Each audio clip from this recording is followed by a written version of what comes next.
is from Deepfield. It's Craig Labovitz. Craig is the CTO of Deepfield, so would you please welcome Craig.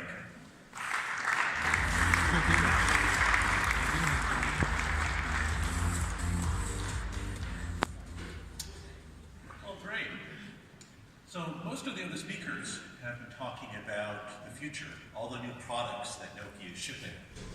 I want to change gears a little bit, because as we talk about the future, it's also important to understand the past and how we got here. So I began my career some 25 years ago, working in one of the first network operations center, working on network management, network automation, and network security. And provide perspective of what that looked like in 1993. In 1993, this is the Ann Arbor NSFNet Network Operations Center. In collaboration with MCI, IBM, and the University of Michigan Merit, we built the first T1 national backbone. And two historical asides while I'm here. Number one, only one person in the picture actually worked for us. We learned the New York Times was coming that afternoon to do a photo op. So we quickly gathered other folks from the office to come in and look like they were backbone engineers. The second, and this, by the way, I am very proud of, I had recently seen the movie War Games, and I thought that all network operation centers should have glowing red lights in the background. So that was my contribution as well. Back in 1993, network management was really an afterthought. We were so focused on building the hardware, on the speeds and feeds. You know, network management for us meant 5-minute polling. We would do monthly updates to the router config and do traffic engineering once a month. And, you know, for the most part, network management was an afterthought. And I know this for a fact. The reason I know this for a fact is because they assigned it to me. The newest person right out of school, that was my role initially, working on the network management. And it drives me crazy when people say back in the early days of the internet, we never thought about security. We thought about security all the time. We just never did anything about it. It was always something that we sure would get addressed down the road. So back in 1993, we had SNMP polling, we had black and white gray screens listing maybe 10 or 12 SNMP traps per day, and that was largely the way we ran the backbone. Of course, over the last 25 years, the network has changed. We went from web-based applications to video to now the pinnacle of applications in my son's favorite game, Fortnite. All of this, of course, changing the demands on the network. Changing it from how to do high-speed video, how do we do low latency, high-performance gaming. And while a lot of focus has been on the applications, I don't think there's been nearly as much press or recognition of how much the underlying backbone has changed. Back when I started my career, ISPs largely controlled their own fate. The backbone engineering they did had direct impact on performance. They could do planning and nice curves of the traffic growth over time. Back in even 2005, folks like Akamai were tiny. Akamai was just 30% of the network. But as you look at this graph, we're graphing for North America over the last 15 years or so, how much CDN, like Akamai, Netflix Open Connect, Google GGC, contribute at peak as a portion of the network. We've gone from CDN to being an adjunct to the network, a nice to have, something that helps offload transit. To the time you get to this month, in 2018, this is the network. It's 90% of traffic at peak, on average, across North American providers. And this, by the way, is traffic that is not under the control of the operators. This is traffic that has real-time adaptive bitrate. Google moving traffic around, Netflix moving traffic around. Huge traffic demands moving, not on a daily, not on a monthly but often on a minute-to-minute or a second-to-second basis. But while carriers no longer control the vast majority of traffic, they certainly get blamed. When there are not just outages, but when there are slowdowns, when there are videos slow to load, it's the carriers that get blamed on Twitter or terse emails or Instagram or wherever. And for carriers who are facing a really complex network filled with third parties like CDN, with EC2 and Amazon, some devices in their network with Akamai caches, others direct peering, huge volumes of traffic moving out of national data center peering into regional, into metro. Just massive changes in the network, massive changes in the time scale, all having direct impact on money. And it's not just the traffic engineering that has changed. DDoS used to be an annoyance. It grew and grew, and my previous company actually did DDoS for 15 years. And I think around 2011, we thought we had DDoS mostly licked. DDoS had kind of disappeared from the public conscience. It went basically a year between New York Times articles about a DDoS outage. 2011, massive amounts of third-party hardware had been deployed everywhere in the network. And I think we've done a pretty good job by 2011 in blocking the DDoS attacks. Of course, the world changed. And I'll talk about why in a couple slides, but clearly we've seen massive new threats emerge in the internet. We've seen New York Times and Wall Street Journal, the Financial Times, again, have headlines about attacks impacting large customers in large portions of the country. I lost Spotify for a period of a day due to one of these attacks, so I felt it personally impacted me as well. So with all these changes in the network, massive changes in the hardware, we've seen advances today and throughout the earlier plenary about just these great advances in hardware and technology. We've seen massive changes in the applications of the traffic. The big question is, has how we run the network changed? In particular, just a quiz for the audience, we'll make this participatory. Is this a screen grab from the NSFNet 1993 knock, or is it a knock from today? How many think it's a recent image? Okay, a few hands. It turns out it's a couple years old, but it's not far of the mark. Not far from the mark. Typically, a lot of providers continue to manage with massive, SMB polling, event-based management. Of course, the big difference is back in 1993, we had 12 alerts per day. Now I visited carriers that have 20,000. And by the way, quick story. I was always fascinated. How do you handle 20,000 alerts? So I spent a day with embedded in a knock. And I learned when I started the shift with the knock staff.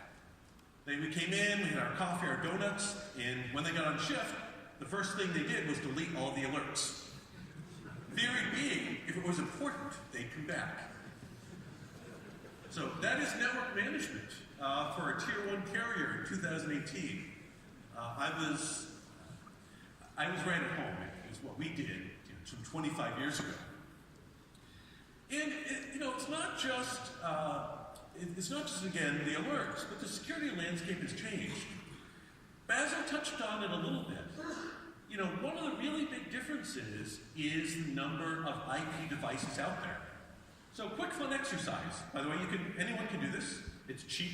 You can spin up some 50 Amazon crawlers, give them 10 minutes, give them the ASN and IP CIDRs of all the North American providers, wait 10 minutes and see how many accessible IPs you find.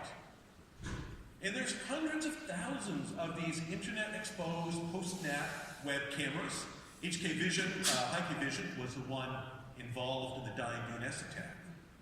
But there are hundreds of thousands, millions, in some cases tens of millions of these devices out there. And oh, by the way, that number is growing. All these devices we're seeing now participate in different types of malware and denial of service attacks. Though it's not all bad news. I will say that some things have improved in security. Back in 2003, we had a stupid SMB Microsoft vulnerability, Sapphire, Slammer. Took 6 weeks. Huge portion of the internet compromised over the course of 6 weeks. After billions of dollars of security investment, upgrades, hundreds of thousands of hours of effort, by the time we get to 2017, the efforts are clear. We go from 6 weeks to infect most of the world to 6 hours.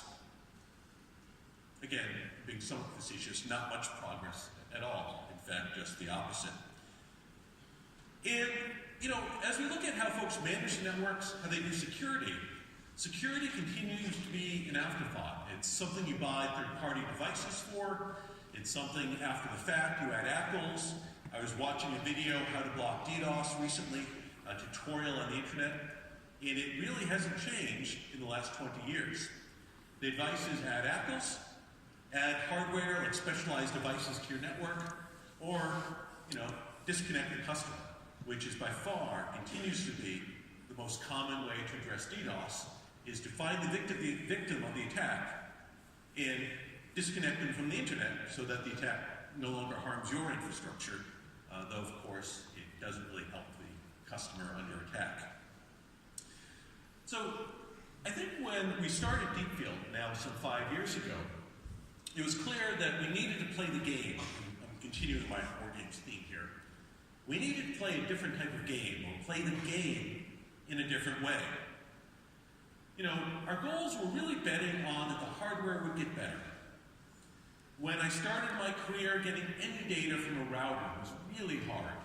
Installing ACLs on a router was really hard, or you're concerned about crashing the router. So we really hoped that hardware would get better. It had to get better. We had to change the conversation from 100,000 links and elements to what is happening in the network, what is the quality? Because it's really hard to look at an IP address or a link and know much about what is happening in the network. So we needed to raise the bar on the conversation in the way we manage networks, to understand not IPs but applications, not just IPs but the subscribers, and really provide a key component of the tech for what we thought would be the emergence of new, smarter networks, where security, traffic engineering, traffic management, automation were not an afterthought, but were built directly into the network.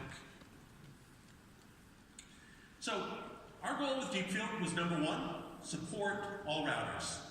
Absolutely support Cisco, Juniper, collect data from them using IETF standards. But where it's available, and this was what got us really excited when we joined Nokia, but where it's available, if you have a vendor that has gone the extra step, that has built the FP4, where not only does the FP4 have terabit or multi-terabit forwarding, but has native policy, has native telemetry, can give us raw packets as well as all sorts of different types of streaming telemetry. Can we take advantage of that? And again, it is just not about just the forwarding. It's not just about the CapEx of the network, but it's about the availability and the operational expense of maintaining that network and keeping it running. And so I'll talk through the rest of these few slides a little bit about how we're not only leveraging data from other vendors, but with the added features in FP4 and Nokia platform, taking advantage of some of those new capabilities as well. So Deepfield number one is software. I used to say we are a software-only company before the Nokia, we joined Nokia. Now, of course, we're part of a hardware company. But Deepfield by ourselves is really software-focused.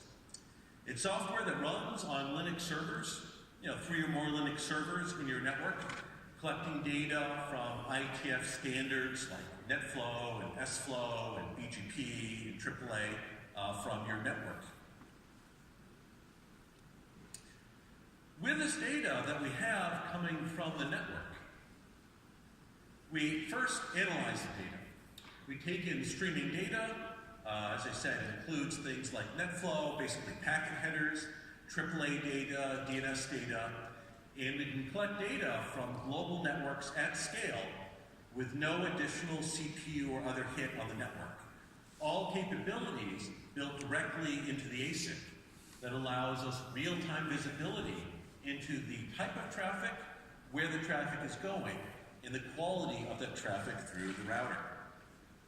We then apply different types of processing and AI to it to understand the topology, to learn the application. In the case of things like denial of service, to understand what does normal traffic look like. And the last thing is if you can do the first two, if you can collect data from terabit networks at scale, as well as, we do 10 gig networks, and we do the whole range. But if you can collect data from the largest networks in the world to the smallest networks, and process all of this data in real time, if you can build models of normal traffic and process the data to understand not just interface by interface, but to understand application and quality, then you can do the third thing, which is when something changes, either alert or automate. And today, indeed, we both alert, and we'll do things like automatically work with both partners in the FP4 to automatically block and mitigate denial of service attacks. And as I said a few minutes ago, some of our, vision and view is discussion needs to change. I started my career programming low-level code, assembly. It's just really hard to scale when you're at that level of doing management. So across the industry, we've seen a push towards model-based netconfig, and indeed, with network management, with automation, with denial of service, we're trying to make the same push. To change the discussion, not just about tests on an interface, but can we talk about higher level business and topological constructs like POP, service groups, CDN? Can we map this data in real time to different SLAs? Understand the differences between on-net and off-net services? Really change the discussion and change the level at which we manage and run these networks.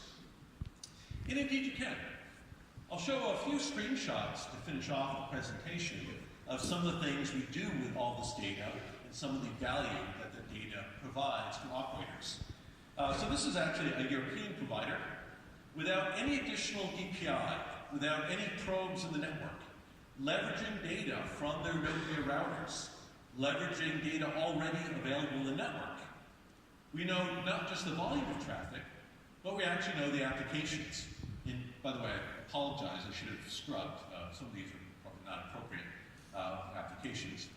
But real-time visibility into what's going across the network, what is the quality of that traffic, and where is that going, all without any additional probes in the network.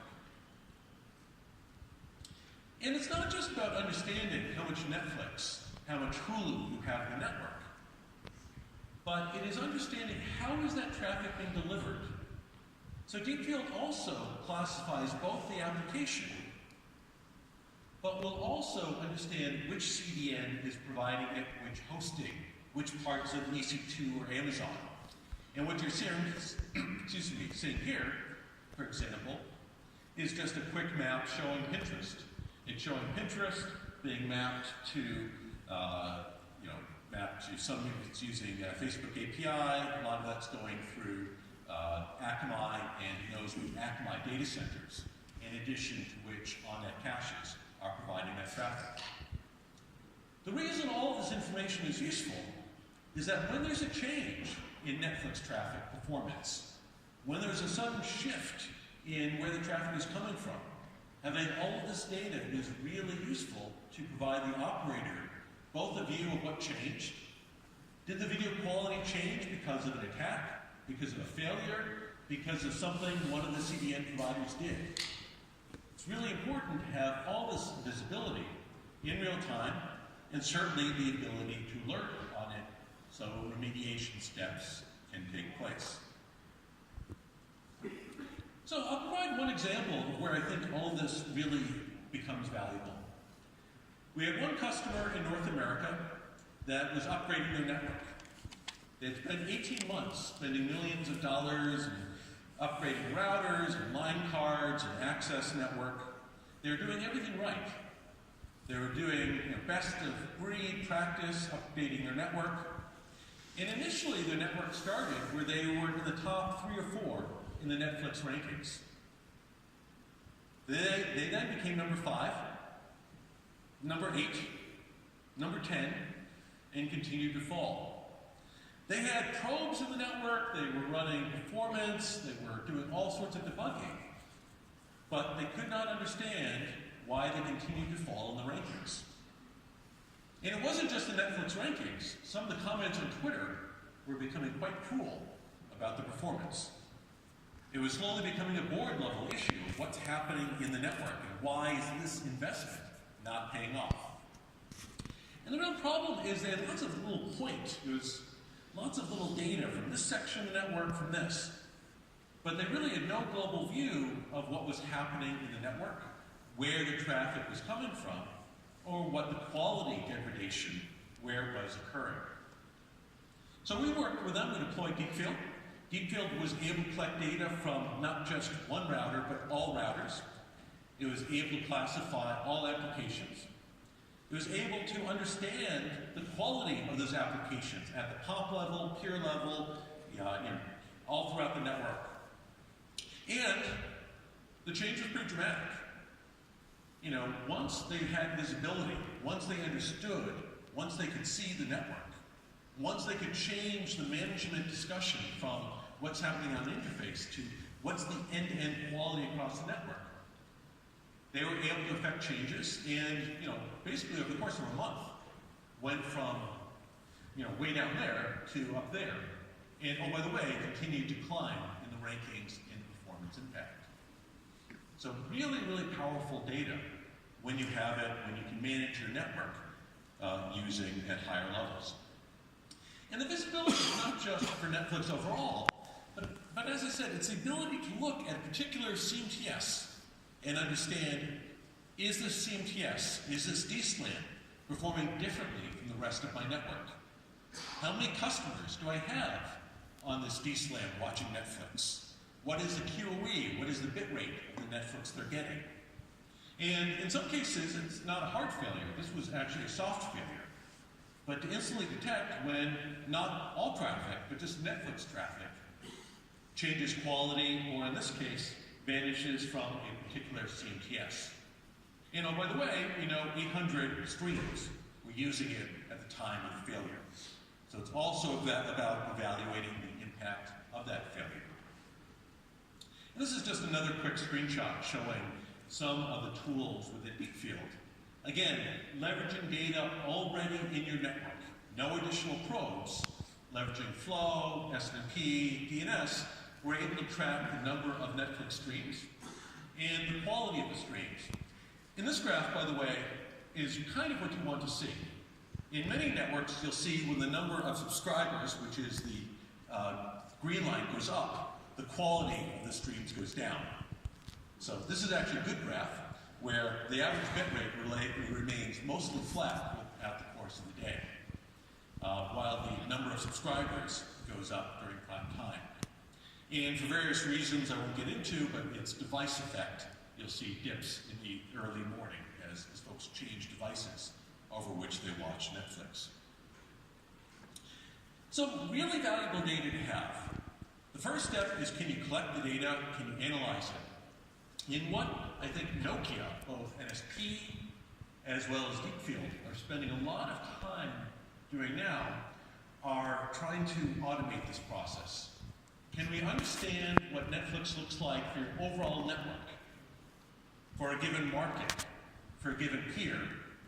And can, in real time, we alert you when that changes, when there's a quality shift? So you learn about it before your customers are calling. You learn about the DDoS before there's an outage. You can shift traffic to improve quality when Google makes a mistake. All really important data, all very different from the type of engineering I used to do back in 1993. And this is just an example of showing one of those alerts. In this case, we're monitoring Netflix traffic for part of the network. It can automatically identify not when a given interface goes up and down, but when Netflix traffic changes quality or volume or number of subscribers beyond normal behavior in a part of the network. Again, it's changing the game from how we've spent the last 25 years doing network engineering to try to provide larger tools. So, as I wrap up the talk, I think the main point is we started network management where it was an afterthought. It wasn't important. They assigned it to me. But as Basil mentioned and others in the plenary, the availability of the network is 100 times, 1,000 times more important than it was in 1993. Security, traffic engineering can't be an afterthought. Security has to be something that is embedded into the network directly. And I'll finish off just talking about some of what we're doing with the FP4. As I said earlier, typically folks would block DDoS attacks by doing ACLs, by spending tons of money and deploying third-party hardware at 40 gig, 100 gig, separate devices all throughout the network. Typically, this would be on the peering edge, but as I think I mentioned earlier, we're seeing huge volumes of traffic now coming out of the IoT in the subscriber edge. So one of our goals is, instead of something you add to the network, can we have security, DDoS protection be something built into the network that ships with every FP4, that's part of the card, part of the forwarding plane, that not only can forward packets at line rate, but that can do payload byte offset filtering and blocking and DDoS prevention at line rate as well.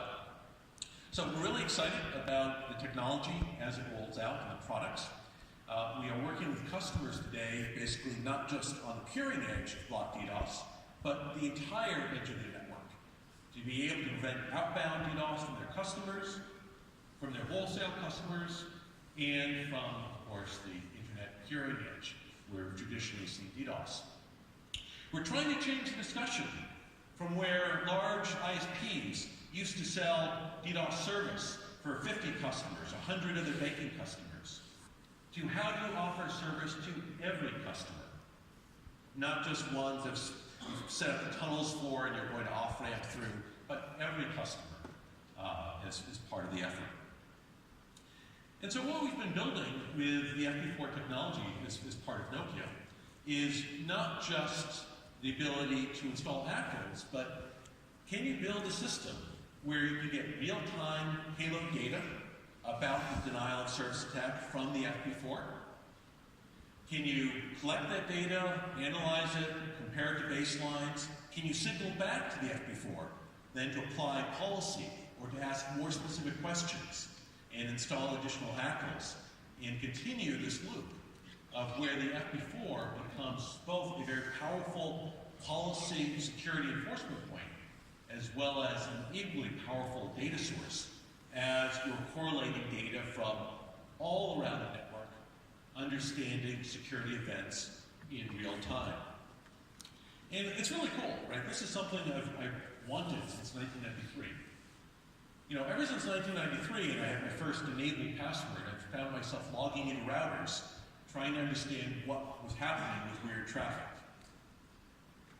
What we have now with the FP4 coming out is the ability to basically ask any FP4 for a given sort of PCAP, TCP dump-like statement to get real-time traffic that's matching that across the network.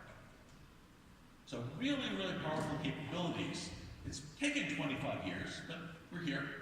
But really excited to have these as a really powerful tool as part of our security traffic management arsenal.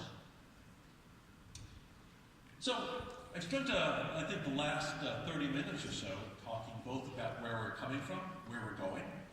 I referenced, again, one of my favorite movies. This, I think, is continuing the theme, is the Whopper from the movie as well. But the things we're discussing today aren't science fiction. What we're really excited about is it took us a long time, we're here, But the technology we have is available. It's available in some demos you'll see in the room next door. We are showing off some of the integration with the FP4. We're showing off some of the video quality, some of the subscriber management technology, and we'll also have demos that we're doing as well with NSP and some of the automation. So I appreciate the time today. Hope I see you in the room next door, and thank you very much.